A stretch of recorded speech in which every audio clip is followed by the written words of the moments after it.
Hey freaks, Kyle here. Step right up because we have a big announcement to make. If you aren't following us on Instagram, then you probably don't know that we now release next week's episode a whole week early, free, on our new Patreon page.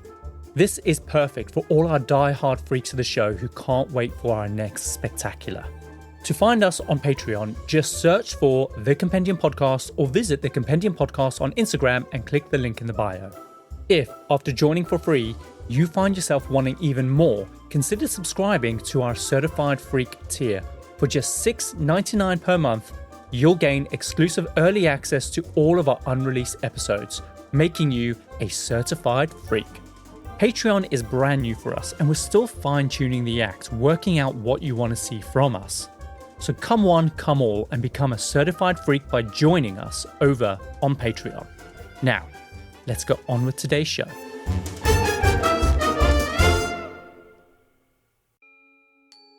But also, I had to look really closely at the video, and I can confirm that the big Y.M.C.A hand gestures that are so synonymous with this anthem did not actually feature in that song at all. In the video? Nope. The only semblance of that gesture was maybe the Y, which they would do during the opening bars of the song, and it wasn't really a Y at all. It was just them walking out with their hands in the air. That's what that was. It was actually the fans in the audience who birthed the gestures, and I guess they mistook them for walking out with their hands up in the air as spelling out the first letters of the Y.M.C.A, and it just took off from there. And the village people, they then would see people doing this movement in the audience, and they just thought to themselves, wow, this is stupid. And then everyone in America started doing it, and then they were like, wow, this is so cool. So them thinking that's stupid whilst they're dressed as a cowboy. I'm just like... Leather chaps. Yeah. With their butthole, with their butt cheeks out. It's like, yeah, you lonely up there on your pedestal?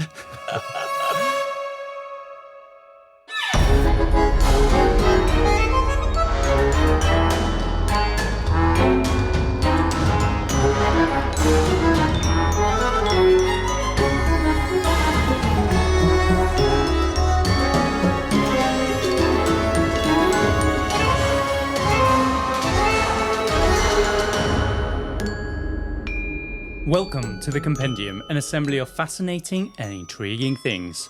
We're a weekly variety podcast where each week I tell Adam Cox all about a topic I think he'll find both fascinating and intriguing. We dive into stories pulled from the darker corners of true crime, the annals of your old unread history books, and the who's who of extraordinary people. We give you just enough information to stand your ground at any social gathering. I'm Kyle Risi. And I'm Adam Cox.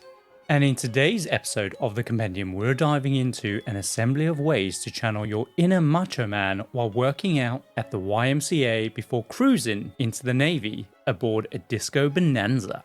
Okay, I think for like one of the first times, I think I know what you're talking about. Well, I mean, I would hope so, because you had 3 very solid clues in that one intro. So if you didn't get it, I'd be like, where the hell have you been living for the last years? You better bleep that out. I will. So who are we covering today? Obviously, it's Madonna. Oh, God. So, no, it's the Village People. And you would be correct. Yes, I got one. So, Adam, I've got a question for you. When you hear the name Village People, what is the first thing that pops into your mind? Some great stylish outfits, of course. Some catchy tunes, ready for some disco. And kind of gay. That's really interesting that you bring that up, actually, because we're going to cover about whether or not they were a gay group or not. What? In this episode. Because it's fascinating.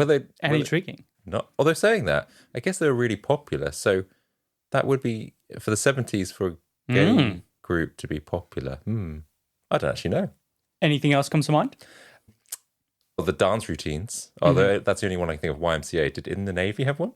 They did. Of course they did. Really? Yeah, they got the whole clapping and the kind of like the flag movements and yeah, iconic. Yeah. But obviously not as famous as the Y.M.C.A. dance, right? Yeah. But when I was researching the show and I was writing this bit, I bet your shiny disco balls that you would mention, obviously, the costumes and that infectious energy of the Y.M.C.A. And maybe even a fleeting memory or two, but you didn't seem to have any memories that came flooding back when we introduced this. For me, I had the fleeting memory of a builder's costume complete with hard hat and my sister's Barbie securely stuffed into the tool belt while I was rocking out to the Y.M.C.A. growing up. And the thing is, though, growing up, I think the influence of the Village People was far more widespread than we realize. I have countless hazy memories of running around my backyard dressed as various characters from the group. Not necessarily intentionally, but when you think about some of the outfits that we wore growing up, they were typically costumes that you would see in the Village People. I definitely had a Native American costume and a cowboy costume too.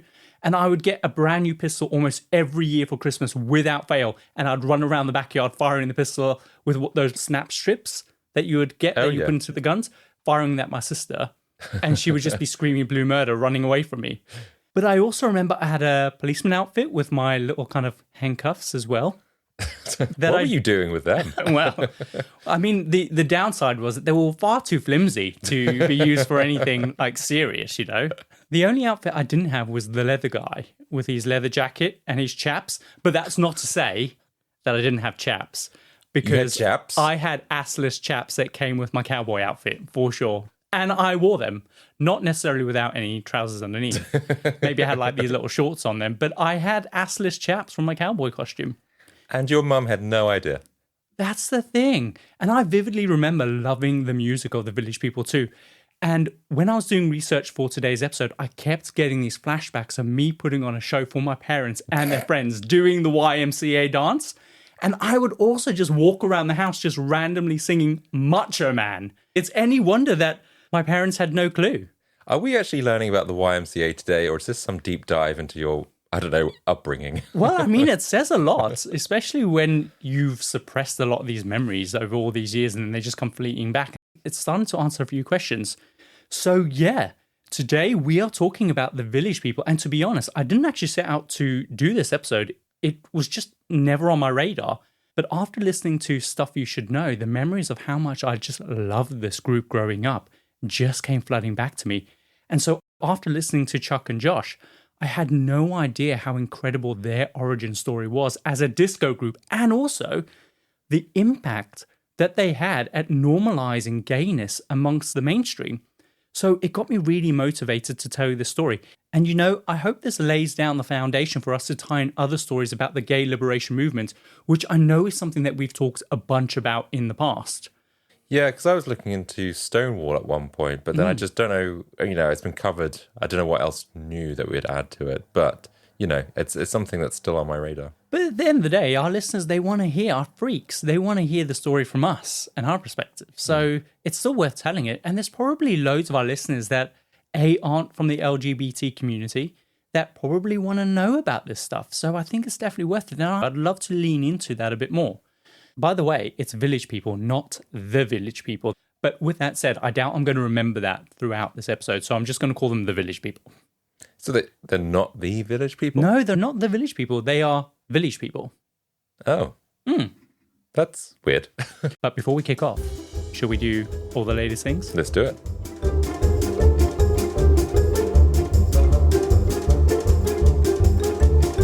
This is a segment of our show where we catch up on all the week's happenings and share a quick tidbit, strange fact, or laugh at a bit of weird news from the past week.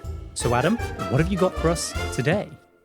So Kyle, you know when you're online and you have to verify whether you're a human or not, and you have to check a little box, and it's usually like CAPTCHA or something. Yeah, that's it. And like you used to have to type in those awful goddamn letters, which like you could never read what they were. Never. But then now it's like just check a checkbox. Check a checkbox, or sometimes you're then led on to like a bunch of pictures that you have to put in the right order, or whatever, traffic lights or bus. Pinpoint all the cycles in this picture. Yeah.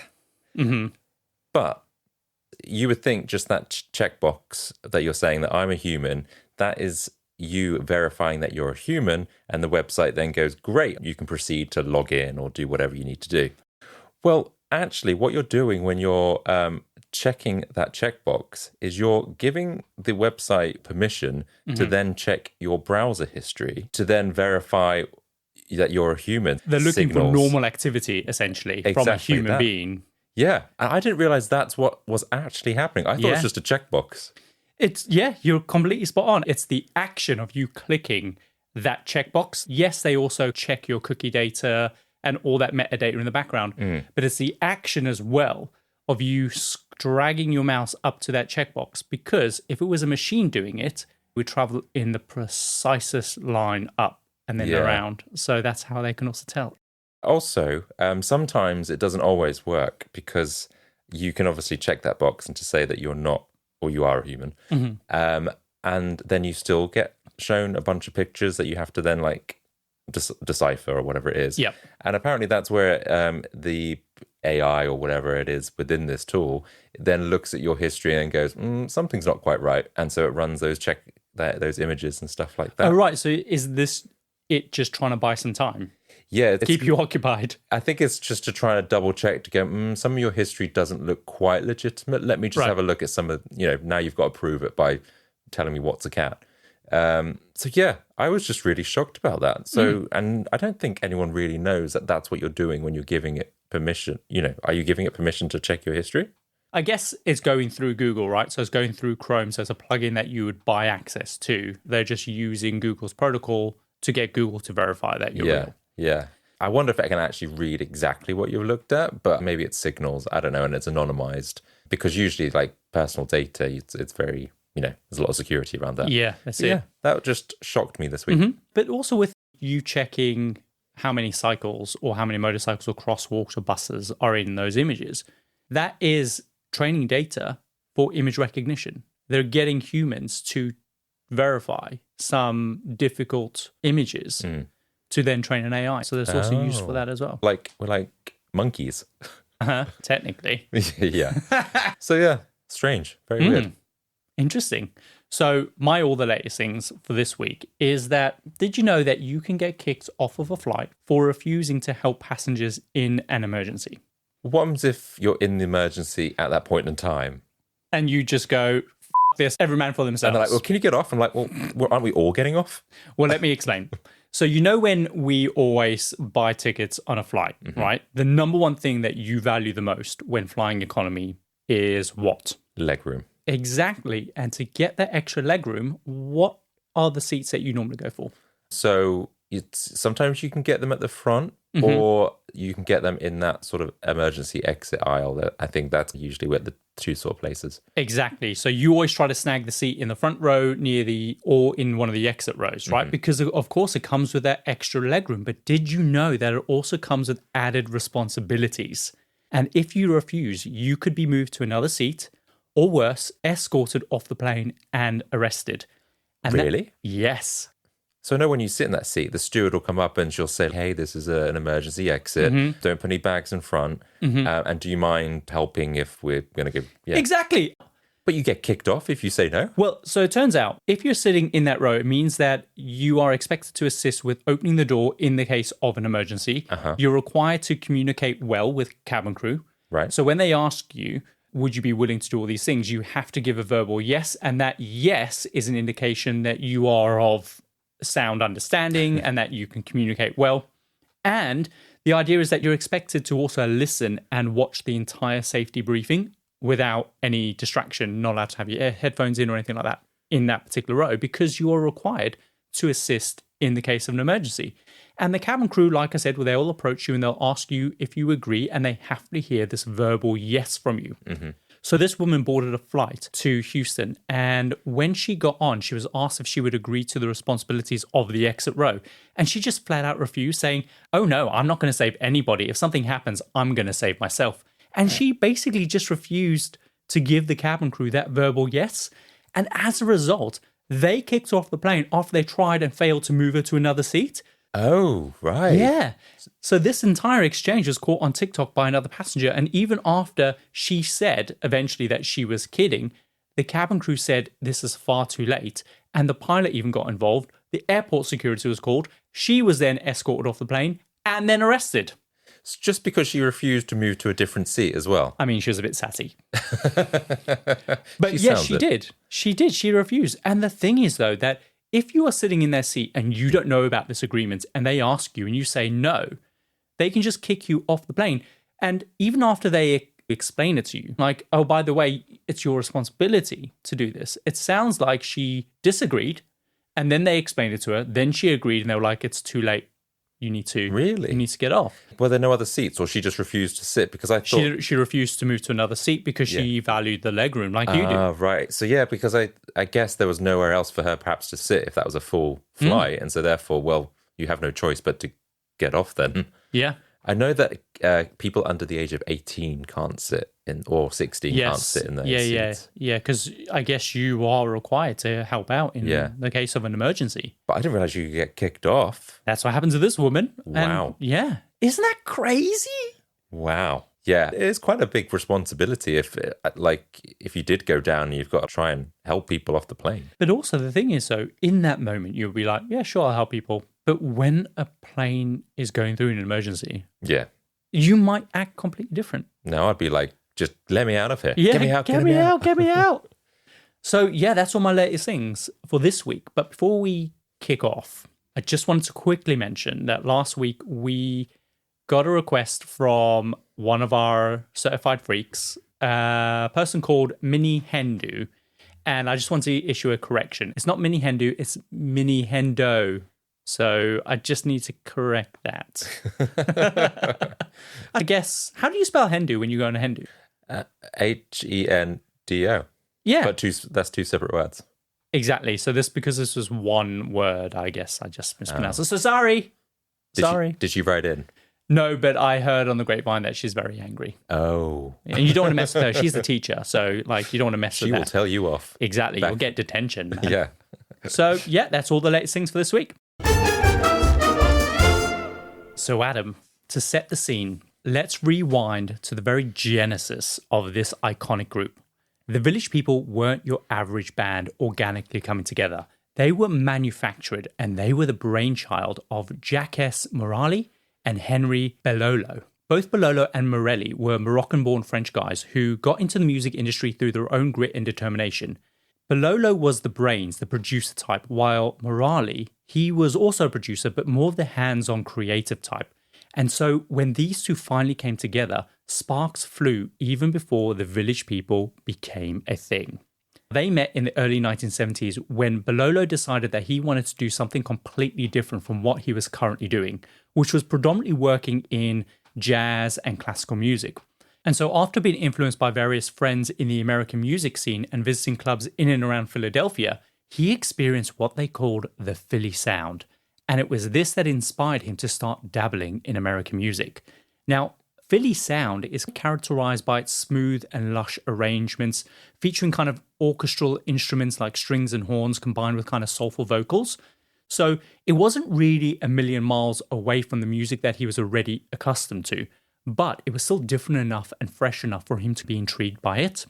So following this, in 1973, back in France, Belolo decided that he was going to set up his own record company, and he was going to call this Can't Stop Productions.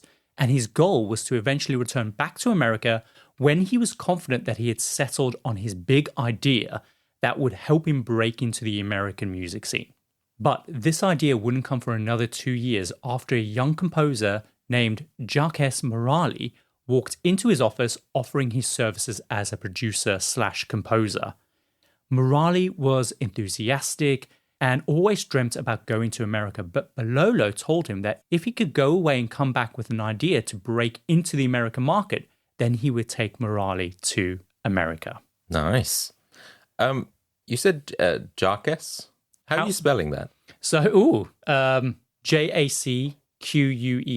I'm pretty sure that's just Jack. Oh, okay. Because he's probably French, right? Yeah. Because I thought you were saying like jackass or something. Jackass. Okay, it's Jack. Thanks, Adam. You could say it with like a slight French inflection if you want. I think Jack is going to be fine. Yeah. So initially skeptical, Morali goes off, and a short while later he comes back to Belolo's office with his big idea, and he suggests that they take the song Brazil from the 1930s musical sung by Carmen Miranda and re-record it for the discotheques. Now, it's important to point out at this point that when Morali pitched this idea, disco wasn't even a thing yet. It didn't really exist as a genre. So the idea to remaster this song within this kind of radical new sound was really out there. And it meant that if they could pull this off, it would be really pioneering. In fact, it would be one of the very first disco songs ever. So when did disco get popular then? So this is like 1975, is it? Yeah, so this is 1973, 1975, this all kind of kicks off. And yeah, so in that era, like mid-70s.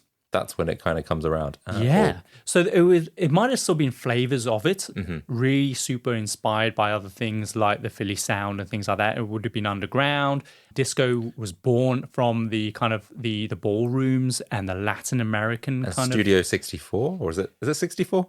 54, I think it is. Yeah, 54. Studio 54. They played there. Yeah. So off they went and they updated the song Brazil from the movie of the same name, sung by Carmen Miranda. By the way, if you don't know who Carmen is, Carmen Miranda was a Portuguese-born Brazilian singer, dancer, and actress who became this iconic figure in the 1940s and the 1950s.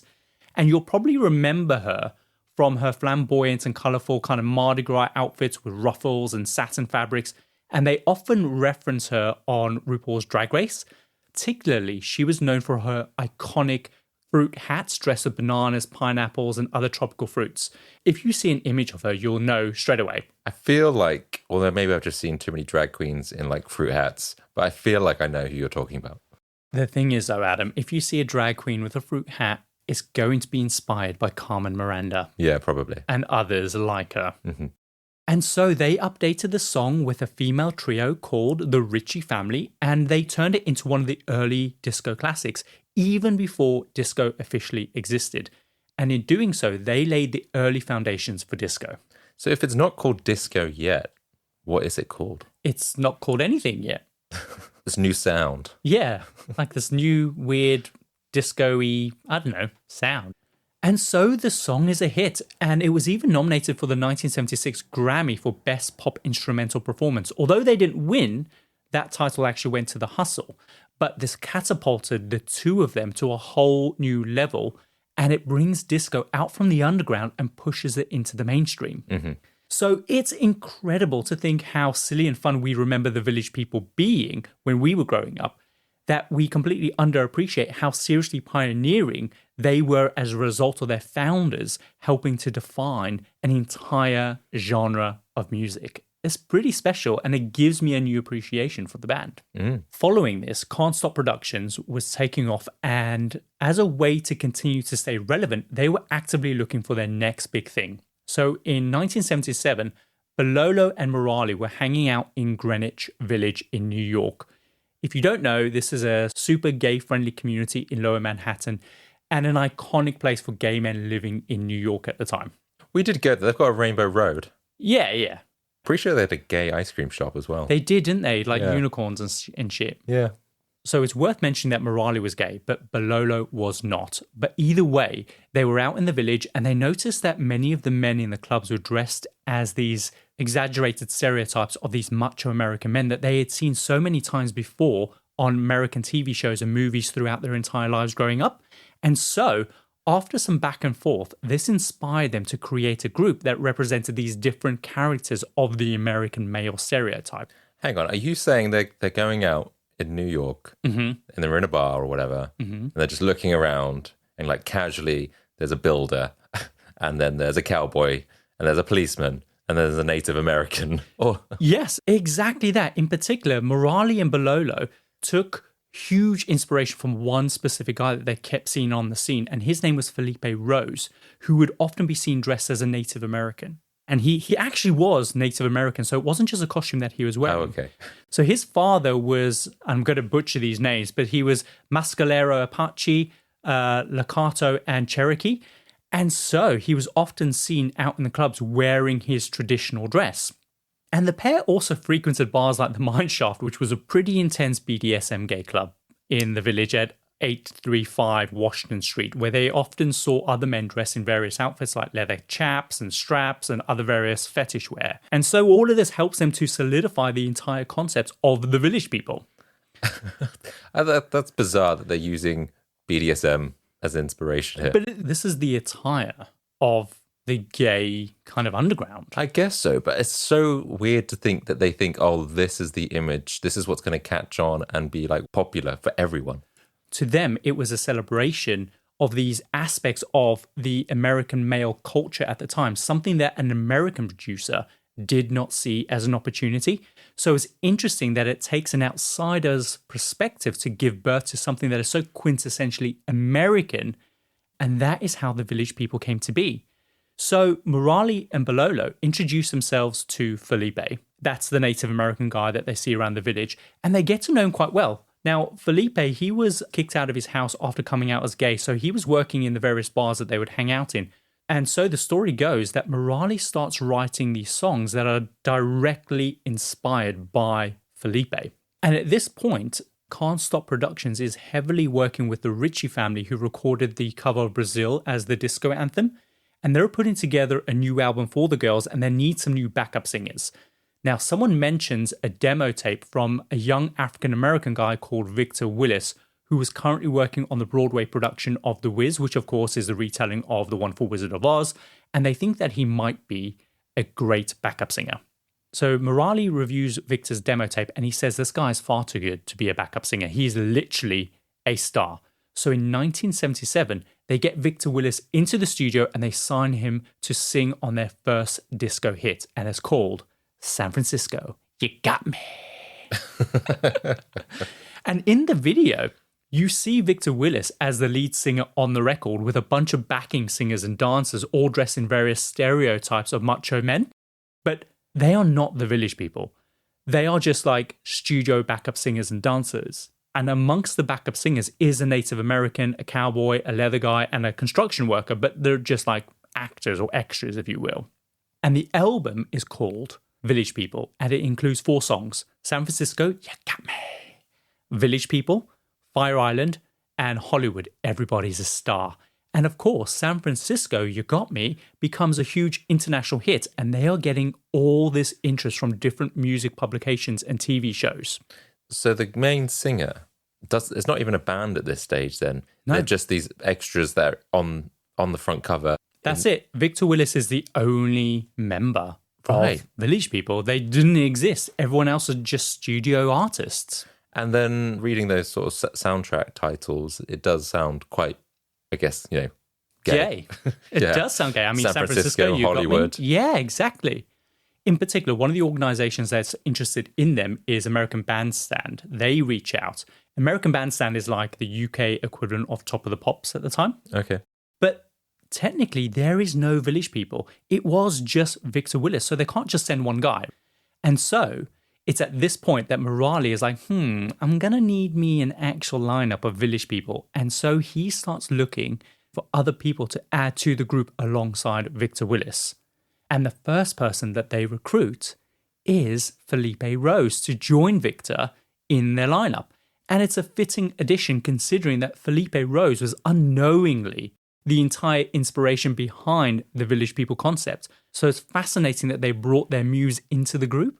So can he even sing, or is he just going to be in the background, I don't know, stepping He can side sing side? and he can dance. Oh. Yeah, he's a mover.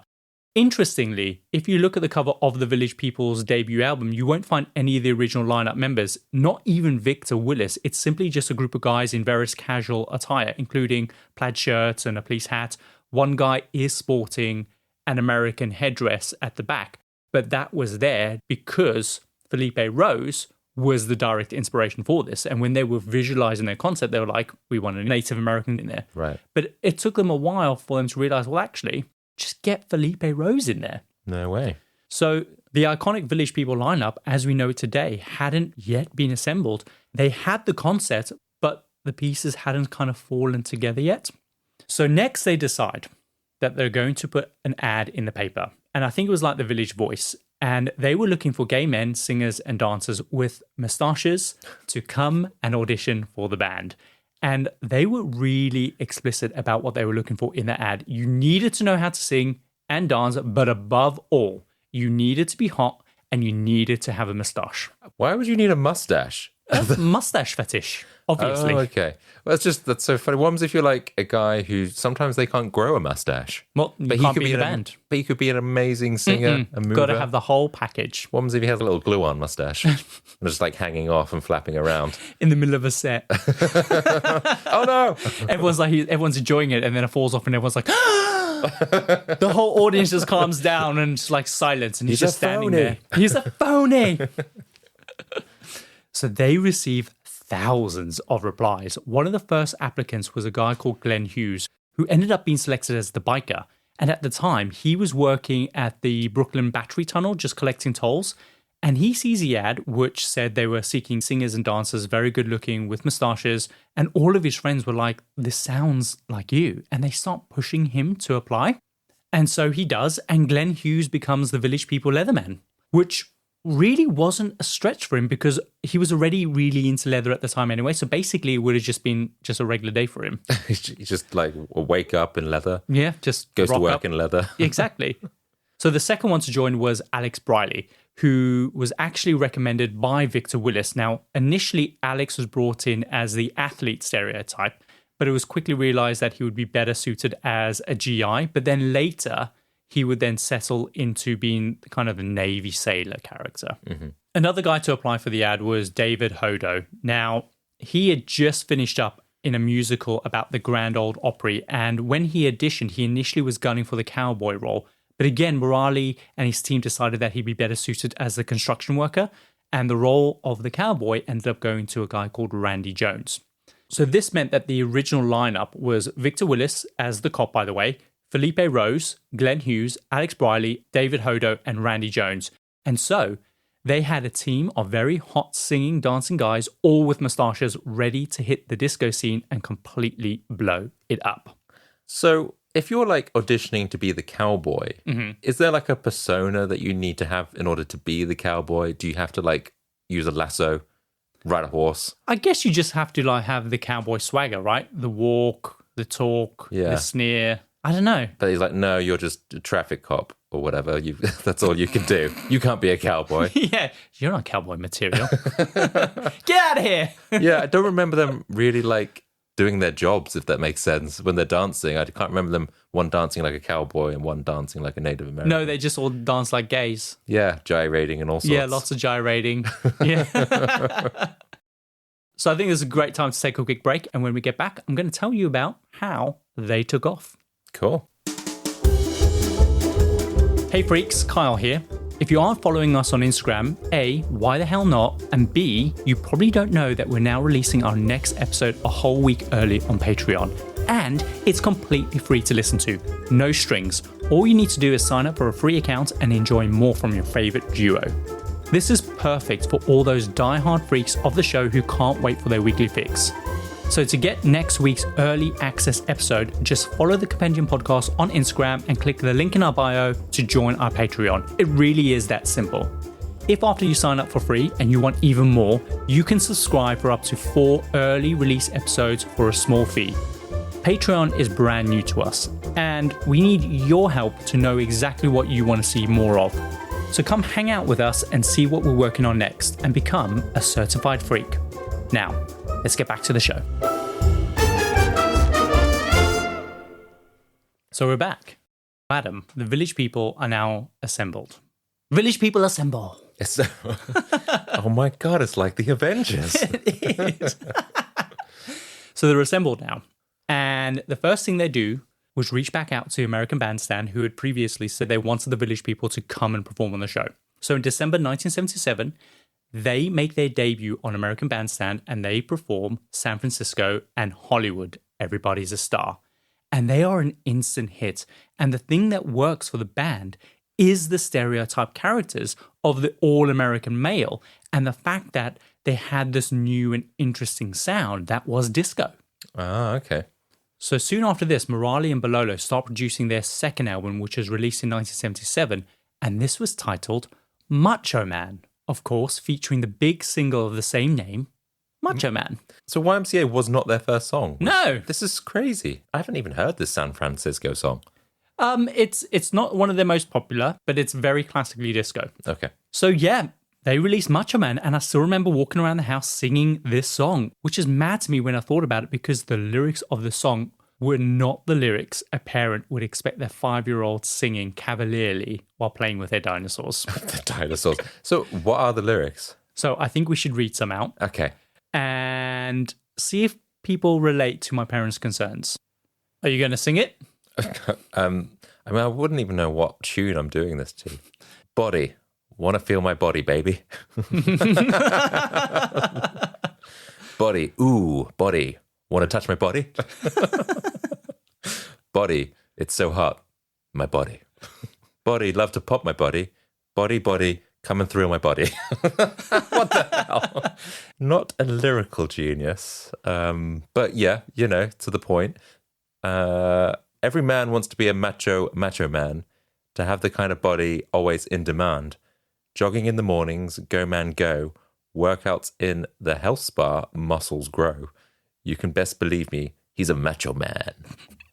You can tell a macho, he has a funky walk. His western shirts and leather always look so boss. Funky with his body, he's a king. You've got a very great voice for this. Every man ought to be macho man. To live a life of freedom, machos make a stand. Have your own lifestyles and ideals. Possess the strength of confidence, that's the skill. You can best believe that he's a macho man. Yeah, it's interesting. It's very about like he's a man. He's doing man things. He's a macho man. Look at him be a man. And this song, while not controversial, is definitely weird hearing your kids sing it. But yeah, if you're singing to your mum that your body's so hot, oh, your body, and that you love to pop your body to your mother, she's just like, I need to get on with dinner. Although saying that, I've just got a flashback to, oh God. See? You used to sing in the back of your parents' car, I'm horny. Was that what you were going to say? Everyone will know the song about, I'm horny, horny, horny, horny, so horny. I'm horny tonight. What did your parents even think when you were singing that? They probably didn't know that I knew what it meant, and I didn't know what I was talking about. Did they know what it meant? I don't know. They just thought, like, wow, he's a sexy kid. Oh, God, I hope they actually said that. Amazing. Yeah. He's a little frisky for a 4-year-old. Yeah, maybe too frisky. Just throw him something. So the thing is, though, the song is all about, as you can probably guess, all about body worship and working out. And it's advocating for gay liberation and coming out. Now, take the lyrics, like, have your own lifestyle and ideals, possess the strength of confidence. What is so cool is that while the song starts out superficial and vain, it suddenly becomes a shout out for gay liberation. And it's the exact kind of language that spoke to gay men, which I think is really, really smart. Yeah, because I think Stonewall riots were like 1969 or I think something like that. So I think so, yeah. So this is like 8 or so years after that. So I guess maybe their attitudes were starting to change, but ever so slightly. But still, this is really big because this kind of messaging in a mainstream song was a huge deal, especially back then. It was a big no-no for men to be openly gay, let alone performing on stage singing about this stuff. So as a piece of gay history, it's important to recognize and remember that this in itself was pioneering. Yeah, I'm still shocked that they even became this popular, considering what it was like to be gay at the time. Yeah, it's crazy. So following the success of Macho Man, the group hit the road and they go on tour. And Josh on the episode that I listened to points out that this in itself was really unusual because disco groups weren't really known for touring. Mostly disco was, as they put it, an anonymous type of music. Often you never really saw a picture of the artist behind your favorite song. But the Village People, they started touring from the very start of their inception. So again, this is also something that's very different and very unique. What's nuts is that these tour dates weren't without protest or hate from fringe groups. Like, people would often come to their gigs just to verbally and sometimes physically abuse them. It's the most idiotic thing, and it highlights just how dumb bigots are because they were still paying $10 to get into the venue. So they were still supporting the band. Yeah. Idiots! That's kind of so stupid. I guess the thing is, though, anger took over them so much, or they hated them so much that they were willing to lose $10 in order to boycott them. That's the best thing that you can do, right? But thankfully, they were more celebrated than hated, thankfully. But Glenn Hughes, and just to show you how much they were loved, like Glenn Hughes, who, as I said, he was the Leatherman, he talks about how he often had to fight women off after gigs because they just wanted to have sex with him. And his excuse was always, yeah, I have a headache tonight. Oh, so he wasn't gay? No, he was gay. Oh,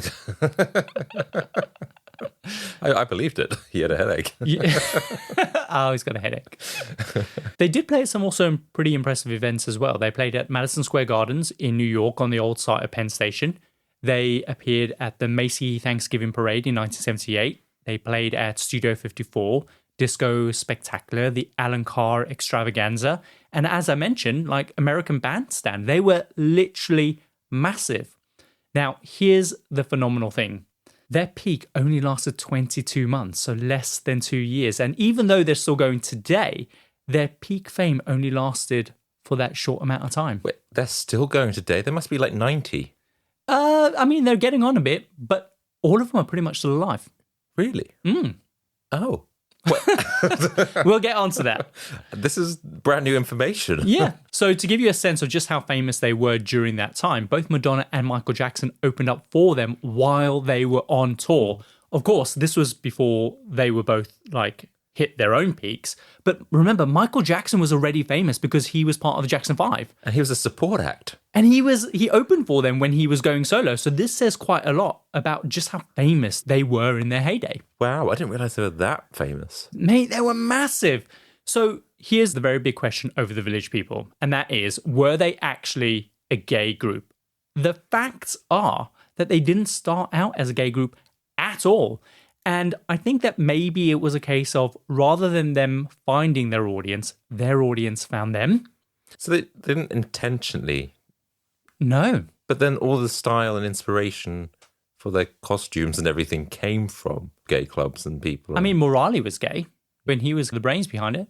But also don't forget that not everyone in the group was gay. Victor Willis, he was straight. And in fact, he was actually married to Felicia Ayres Allen. She was actually the wife on The Cosby Show. Oh, really? Yeah. But when you look at some of the songs that they wrote, like titles, especially like Fire Island, San Francisco, Greenwich Village, Key West, they all have some very clear gay themes. And didn't you say they had like an ad that went out looking for a gay singer? Not necessarily gay, they just had to be hunky men that could sing and dance. But Randy Jones, he would often get really defensive with journalists who would ask if they were a gay group. And he would often just reply really angrily saying, doesn't matter. Like, we're not a gay group. We're a disco group.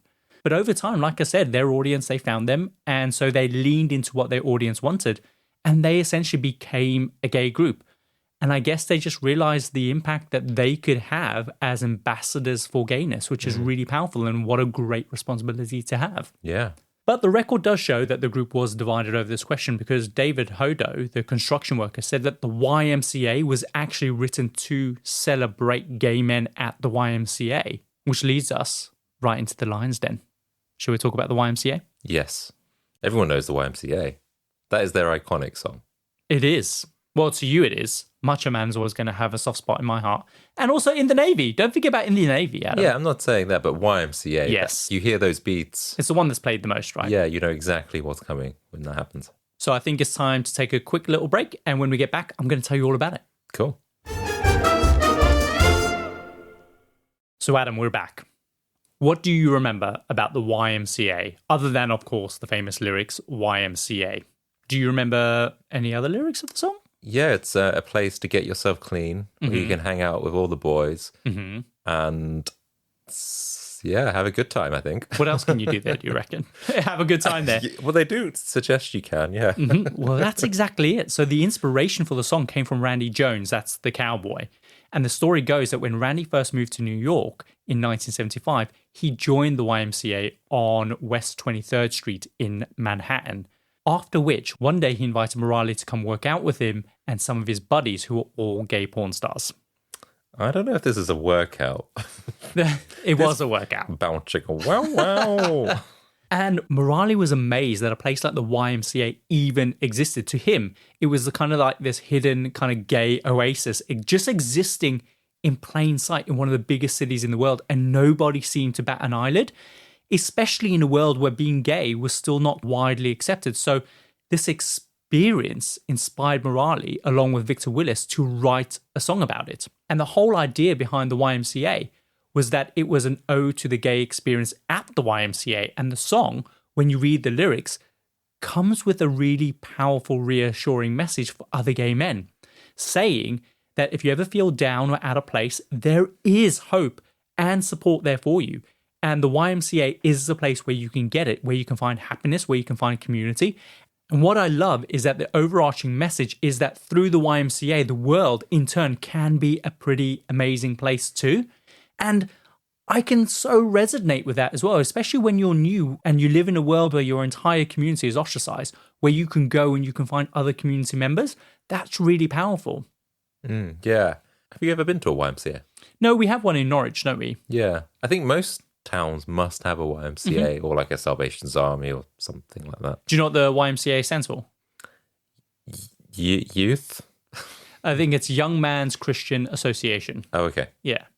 And what's brilliant is that the original music video is filmed in New York, and it shows close-ups of the original McBarney YMCA branch that inspired the entire song. And as for the infamous YMCA hand gestures, well, actually, before we do that, let me just see you pull the gestures real quick, because apparently a lot of people get it wrong.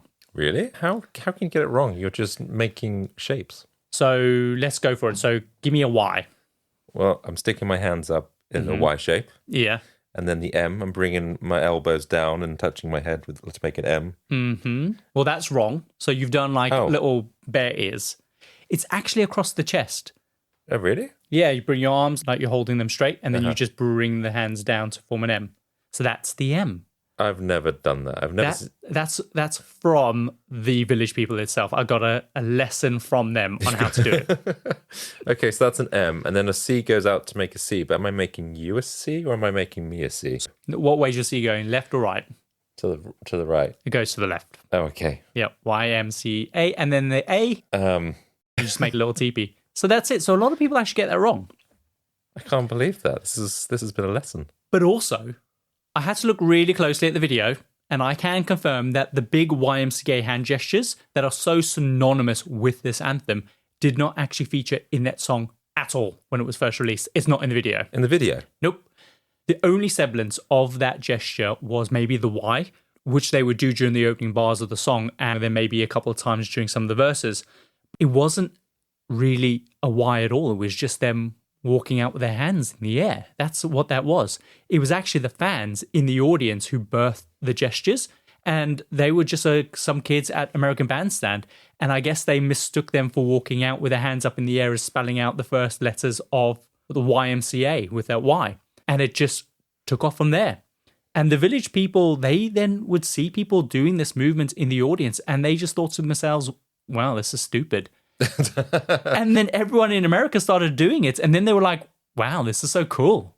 So them thinking that's stupid whilst they're dressed as a cowboy. I'm just like leather chaps, with their butthole, with their butt cheeks out. It's like, yeah, you lonely up there on your pedestal. So interestingly enough, the actual YMCA, they were initially quite upset about their brand being used without permission and associating them with kind of the gays. Because remember, like, they're the Young Man's Christian Association, so they have an affiliation with the Christian groups.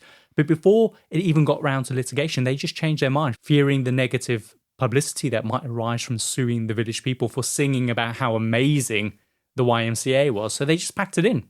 Yeah, to be honest, I don't think I would have known about the YMCA if it wasn't for the song. Yeah, exactly. Exactly. They might not have been successful. Great branding, free branding. Well, wait till we get to In the Navy.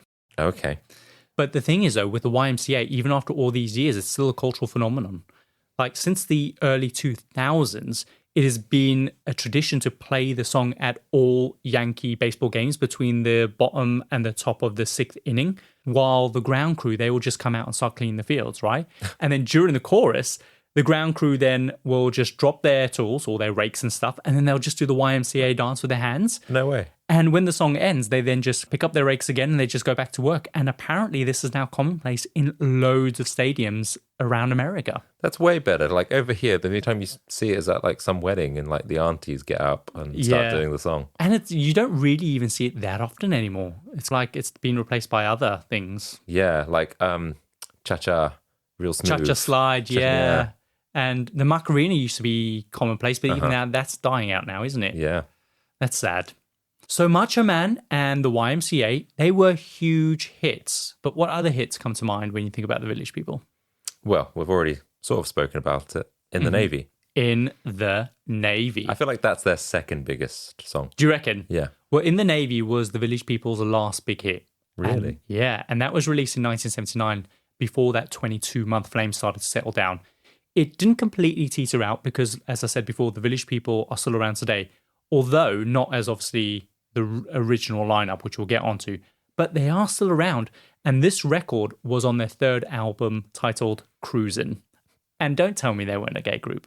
I mean, with a title like that. Everything that I've seen and heard is literally like flaming homo. Flaming homosexuals, exactly. It's gay as a big old tangerine. Yes. What other things are really gay? Gay is a row of, I guess, as camp as a row of tents. Yep. Gay as a... The day is long. Gay as a day is long. Oh, my God. So what do you remember about this record specifically? What thoughts spring to mind? They're talking about being in the Navy and sailing the seven seas in the Navy. Yeah. I don't know, something on your knees? On your knees. Okay, that's the gay coming through. I also loved the song growing up, and after listening to it again after all these years, it's obviously very campy, but it's impressive how they're able to bring that into a disco song, which is not really something that we ever saw from disco. Most disco songs were all about love and relationships, good times and celebrations, obviously dancing and the nightlife, but very few were ever this camp. And according to a New Music Express article, they were experts at balancing what was deft and what was daft. Okay. So here are some of my favorite lyrics. Do you want to read them out again? Okay. Where can you find pleasure? Oh, dear. I mean, can I read the rest of these out? You can. Search the world for treasure. Learn science, technology. Where can you begin to make your dreams all come true? On the land or on the sea? Where can you learn to fly? Play in the sports and skin dive? Study oceanography, sign up for the big band, or sit in the grandstand? What? What are they talking about? Okay. If you sang it, then it would make a lot more sense. But these are like kind of things that you can do in the Navy. Okay, fine. All right, I'll get to the chorus. Yeah. When your team and others meet in the Navy, yes, you can sail the seven seas in the Navy. Yes, you can put your mind at ease in the Navy. Come on now, people, make a stand. In the Navy. Can't you see we need a hand? Okay. Come on, protect the motherland. Come and join your fellow man. Okay, is this like a recruiting type song for the Navy? Yes, exactly. Carry on. They want you. They want you. They want you as a new recruit. Exactly. There you go. You just ended it perfectly. So as a recruitment song. Did the Navy speak to the Village People to say we need a song? Oh. No, they didn't. But you're absolutely right. You get the sense that In the Navy is a recruitment song. In fact, while it might not have originally been intended that way, it did eventually get endorsed by the Navy. There's a line at the end of the lyrics that you just read out about protecting the motherland. Mm-hmm. And the story goes that after the song was released, the Navy liked it so much that they wanted to use it to help recruit new seamen. So the Navy reached out to the group and they offered them the opportunity to film their music video on the USS Reasoner with full participation of Navy seamen. Sorry. I managed to not laugh the first time you said that, but and yeah, so it supposedly worked out because the number of new recruits increased after the song was released. But the fact that you laughed when you read some of the lyrics, right? The thing is, though, the Navy was interested because at the time, none of the lyrics seemed to have any obvious gay innuendo, even though the song has since become synonymous with those gay undertones. Wait, so Was the Navy gay before the Village People, or did it become gay after the Village People? I think it was anywhere you have men in close quarters working together with no women, no girls allowed. They have the proverbial sign on the door that says "No girls allowed." Mm-hmm. So yeah, you're going to have lots of gay men there, and it's a kind of way of getting away from, I don't know, just being alone with other men, and it being okay, But the thing is, though, like, none of those lyrics are controversial when you read them, right? Like, you put the meaning on. Hey, they said they wanted a helping hand. Exactly. You put that meaning on there. And they asked where they can find pleasure. You put that meaning on there. They knew what they were doing. No, all you women, you can stay on land. All us boys, we're going off on a little fishing trip. Oh, fishing trip. Do you remember that story that we covered on All the Latest Things, where that wife was like, my husband goes away on these fishing trips and he never comes home with any fish. So one day she hid his like fishing rods or crossbow or something. Maybe he was going hunting. And he left and he never texted to say, oh, I don't have my fishing rod in the car. So she was like really suspicious. So the next time he went out, she put like a tracker in his car. She tracks him all the way to a hotel, gets to the hotel, sees in the car park her friend's car in the car park. And she's like, oh my God, my husband's having an affair. She goes up to the car. She sees the wife sitting in the car, no husband. And she knocks on the door and she's like, what the hell are you doing here? You're having an affair with my husband. And she is like, no, I followed him here because I thought he was having an affair. And they're like, ooh. They go up to the receptionist. They force the front desk to give them the key to their room. They go up to the room. They swing the door open. And in that room is 11 guys from their neighborhood all having a massive gay orgy. I do remember that. That is just wild. Mental. Do you know what the wives should have done, though? What? They should have just asked each other, does your husband have a Village People album? Yeah. And then they're going, yes. And like, mine too. Shit. Oh, we're in trouble. It's like Chandler. But to be fair, Chandler had loads of like Annie CDs. He did. And he wasn't gay. Wasn't he? I mean, Monica certainly believed he did. Probably because of the CDs. Probably. She found a Village People album in his album collection. And he loved Legally Blonde. Or was it Legally Blonde? No, Miss Congeniality. Miss Congeniality, that's it. There's a few things he loved. Anyway. So yeah, after the 1976 release of In the Navy, this was their last big hit. Was it because disco was dying out? Or was it because people went, hang on a second, this is actually really gay? A little bit from this column and a little bit from that column. But they did keep going though. They even released a movie called Can't Stop the Music. And Adam, based on the trailer, I can't even bear to watch it again. It is terrible. What, even the trailer you can't even watch again? Oh my God, it's awful. Go and watch the trailer. We'll link to it in the show notes. It was released in 1980 and it was supposed to be an Americanized musical comedy about Jacques Morali. In the film, they called Jacques Morali, so I should have put those two together. And it's about the Village People's origin. But the film was a critical and commercial failure. Even today, it's considered one of the biggest box office bombs of all time. And I read that it had a budget of $20 million, but they only grossed $2 million. Wow, that is a flop. That is major flop. It was so bad that this film directly inspired the Razzies. No way. Or to be precise, the Golden Raspberry Awards for the worst films. But as with other really disastrous movies, Can't Stop the Music has since become a really major cult classic. I've never seen it. And I'm not sure I want to see it. But it's cool that it inspired the Razzies. So not only did the Village People give us Y.M.C.A., they also gave us the Razzies. They gave us the Razzies as well. Isn't that incredible? Yeah. That is a good fact. Next time you're at a social gathering, that is the fact you lead with. That's the one you lead with, for sure. But the thing is, though, even though the film was an absolute failure, the soundtrack actually performed better commercially, even getting to like top 10 in some countries. What is wild is that even though the film was a flop pretty much everywhere else, it was considered successful in Australia, where it made kind of the small amount of money that it actually did. And that's just so interesting to me because this is the first time that we've seen something derive commercial success in Australia while flopping everywhere else. It's the same with Sixto Rodriguez, right? Where he had a bit of a following in South Africa, but also in Australia, but he flopped everywhere else. Maybe Australians appreciate something that the rest of the world don't. I'm starting to think. Maybe Maybe it's because everything kills them out there. This is they appreciate something that's just not going to kill you. It's shit, but it's not going to kill me. But isn't like Australia like 10 years behind things anyway? So it probably was like, oh, this is really cool. Where the rest of the world's like, no, we've done this. Do you know what? I think that maybe at one point that was true before like the internet and stuff. But I think like globalization and the advent of the internet has brought a lot of things up to date. Because growing up in South Africa, we would have very popular soap operas like Days of Our Lives and Bold and Beautiful, but they were like literally 15 years behind. And fashion and things like that were always notoriously slow to get to South Africa. But then that could also be a symptom of apartheid. So I don't know. Maybe some Australians will need to write in and tell us. Yeah. I mean, this was the 80s, so they probably would have been behind then. Yeah, possibly. So yeah, that's pretty much the end of their success as a huge band. So Victor Willis ends up leaving in 1979. And sadly, he spiraled downwards for a long time afterwards. He got involved with drugs and frequently found himself getting in trouble with the police for cocaine possession and illegal firearms. And even at one point, he was even on America's Most Wanted for jumping bail.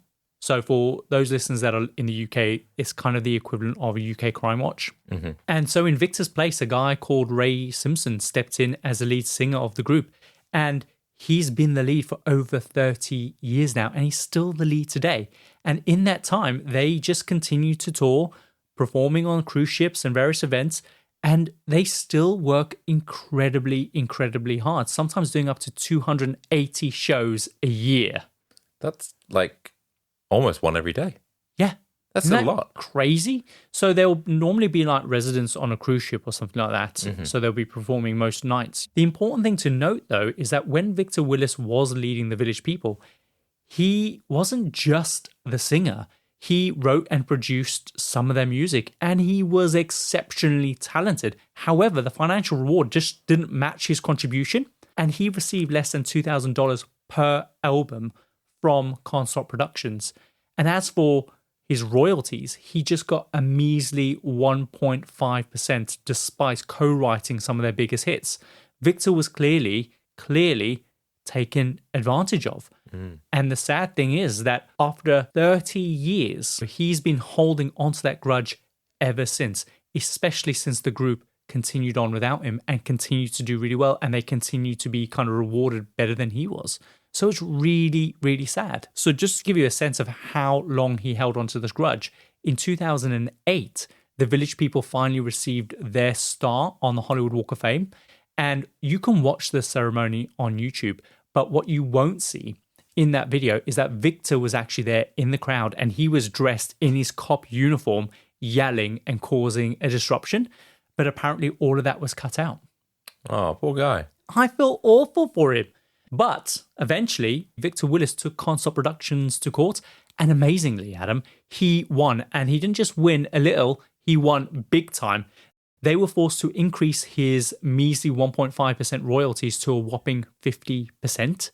And it's unclear whether or not they had to back pay those royalties. But if they did, he would have been a billionaire overnight. Wow. I mean, good for him for like pursuing that and like finally getting them to agree. But yeah. You say it's good because they were also forced to hand over full control of the Village People and their entire intellectual property rights to Victor. And this is astonishing considering that he hadn't been involved in the group for almost 30 years. So he's like the manager now? Or he owns it. He is Village People. He owns everything about the Village People. Because remember, at the same time, Morali is now gone. Henri is now gone. They both died, unfortunately. The first thing that Victor does, though, after gaining full control, was to sack the entire lineup and bring a whole new set of performers in. And it's a tough break for those who had kept the Village People going for almost close to 30 years, right? Yeah. So I feel really bad for them. But I also can't help to wonder whether or not the reason why they got sacked is because maybe they played a part in messing Victor around when he was at his lowest. Maybe, yeah. But that's the only thing that makes sense to me. But then equally, maybe he sees bringing in newer men, so to speak, can keep the band going and keep interest, whereas a new audience, perhaps. Do you know what? Possibly. You could be right there. You want like young, attractive, moustached men. You don't want aging, middle-aged men being the Village People, I guess. But then at the same time, these were the guys that had propped up the village people in Victor's absence for all these years. True, but they're not going to be able to perform Y.M.C.A. whilst having a They're walking not. stick. But at the same time, when I think about the village people, I don't want to be seeing stand-ins or different kind of band. I want to see the original. Imagine Take That, for example. All right. Them going, no, we're going to keep Take That, but we're just going to get rid of... Yeah, but they didn't write the songs. They're just performing, you know? No, I don't. It has to be the same people for me. It's just disappointing to me. I see it a bit more like Chippendales. Just a rotating cast. A little bit. Possibly. I guess because the stronger part of their brand is the attractiveness, right? Yeah. But unfortunately, in 2001, Glenn Hughes, that's the leather guy, he dies from lung cancer. As I mentioned, Henri Belolo and Jacques Morali, they've also passed away since. Morali died in 1991 due to AIDS, and Belolo in 2019. And the rest of the group, though, is still active. They're still performing. They're still involved in music in one way or another. And they will, for an entire generation, stand in as these symbols that birth this disco genre and help drive that gay liberation movement. And I just now have this huge appreciation for who the village people were, not just these silly guys in these costumes, but for what they stood for and how they were able to carve out being ambassadors for gay liberation, which I just think is so special. Yeah, totally. And that is the story of the village people. Do you know what? I didn't really necessarily associate them as disco, to be honest. I don't know why. It doesn't like I think of Diana Ross, things like that. I just don't think of them as disco. I think when you listen to the opening bars of some of their songs, you'll be like, that's disco. Yeah. Da, da, da. Da, da, da, da, da, da, da, da, da. That's so disco. Yeah, fair enough. Yeah, so have a little listen, get your groove on, be brilliant. Here's something that I think you'll find a bit morbid, but also very interesting. So Alex Briley, our sailor, so he actually lost his brother in 9/11. Oh, right. In 2001. His brother is thought to be that falling man, that famous falling man that you see in that iconic footage. No way. Isn't that crazy? So when you go onto Wikipedia and you look at the famous falling man, there'll be like some speculation about who he might be, and it's very, very much thought that it could be Alex's brother.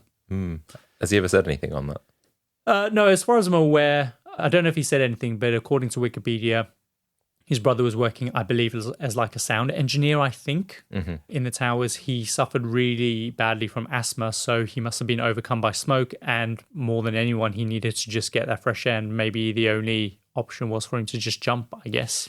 Jeez. So that is the village people.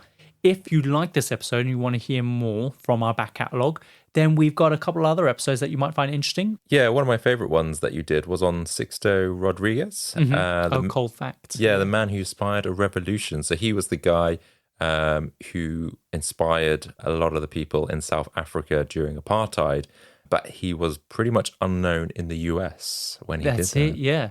That's one of my favourite episodes because that was dedicated to my mate Candace, who actually inspired this entire podcast. Yeah. We also have Dolly Parton, the legend behind the rhinestones. I don't think you were on that episode, were you? That was episode 33. We had a stand-in Lizzie. I was on holiday. On sabbatical. But yeah, we dive into her life and her career, and we explore her contributions to country music and her influence on popular culture. So if you're into kind of music, kind of inspired episodes, then those are a couple of recommendations you should check out. Oh, what was that sound? Well, that tiny little bell means that someone's at the door. So a couple of weeks ago, some of you noticed a new link at the bottom of our show notes to send in a message to the show. And since then, we've received some brilliant messages from some of our freaks. So we figured we'd start reading a few of them as part of our listener mail at the end of every episode. So this one's from Priya from Leeds. She says, Kyle, your accents are the worst, but in the best way. The Maria Antoinette episode had me hooked. I was laughing from start to finish. Thanks for making my daily walks so much more interesting. I do really try hard on the accents. They're terrible. So Hannah from Dublin says, listening to the Compendium podcast has become a ritual for me and my daughter every Tuesday. It's become our way of bonding. It always is the highlight of our week. Thanks, Hannah. Lucas says, I absolutely love the show. The way you guys delve into these stories is amazing fun. I also agree with that, Lucas. It's like I'm right in the room with you guys. Adam, your questions are exactly what I'm thinking. Keep it up. Well, I am the people's voice. You are, apparently. Yes. Go check him out on Instagram. We got a message here from Emma. So she says, the miracle of the Andes episode was so moving and heartbreaking. You did a great job keeping it respectful. By far, this was far better than the Netflix show. Keep those stories coming, Emma. Thanks, Emma. And I agree, it was better than the Netflix show Society of the Snow. Well, that is some praise. That is some praise. Megan from Houston says, for the love of God, can we just get rid of all the latest things and get straight to the episode? The main story is what I tune in for every week. Well, Megan, no. Well, do you know what? She might have a point, but I get it. Because we get so many brand new listeners that have never listened to the Compendium before. So they might come in expecting to listen to a story all about, obviously, the topic title, but they have to kind of sit through 15 minutes of all the latest things. So I get it. But if it helps, if you're not a fan of all the latest things, we've got chapter markers in the show notes. Just click onto that and you can just skip all of that and get straight to the topic of the week. But if you do, you'll miss out on people smuggling things in their bum. Yeah, that's true, but people just don't give a shit, Adam. Okay. I got one here from Denmark. So, hey guys, just wanted to say how much I appreciate the podcast. It gets me through the tough work days and always puts me in a better mood. Best regards from Denmark. Nikolai Henriksen. Thanks, Nikolai. I've got one here from Oliver. He says, Kyle and Adam, your podcast is my new favorite. I just got done listening to the episode on DB Cooper and it was mind-blowing. There is no way he survived that jump. The mix of true crime and historical mysteries is just perfect. He definitely got eaten up in that engine, didn't he? Sucked in, spat out. Well, or is he out there? He could be out there, Kyle. Well, I mean, where's the money, man? Yeah, fair point. Hi, Compendium team. The NHS episode was enlightening and surprisingly interesting. My grandfather was a doctor with the NHS in its early days, and listening to that episode brought back some memories of some great stories he used to tell us. Thanks, Emma. And then my last one is from Sophia from Madrid. She says that she is a big fan and that the Cocaine Queen episode was intense. I never knew Griselda Blanco's story was so wild. Yes, that's one of my favorite ones too. Thanks, Sophia. Thanks, Sophia. And then finally, we have Daphne from France. She says, I don't watch a lot of true crime, but I now understand why their motto is don't talk to the cops ever without a lawyer. And this looks like it's in reference to the Amanda Knox episode. So thanks for that, Daphne. And thanks for going through our back catalogue. I can see you've been really busy the last couple of weeks. Thanks, Daphne. And that's listener mail. Keep your messages coming in. You can write in by sending us a text via the link in the show notes, or you can reach out to us on Instagram or Patreon. We have a free tier available, so you guys can come along and connect. But yeah, I think that's it for this week. Adam, shall we run the outro? Let's do it. And so that's another episode of the Compendium podcast. If you enjoyed today's episode, please follow us on your favorite podcast app. It really helps us a lot. We now release next week's episode 7 days early on Patreon. It's completely free to access, so don't let that subscribe prompt fool you. If one episode just isn't enough and you're craving our entire backlog of unreleased episodes, consider subscribing to become a certified freak. You'll get access to all of our backlog episodes, exclusive posts, and what we're up to, with sneak peeks on what we're working on next. We'd love you to come and join and have a chat. Remember, we release new episodes every Tuesday, and until then, remember, whether you're a Macho Man or just staying at the Y.M.C.A, always dance to the beat of your own disco. See you next time. See ya.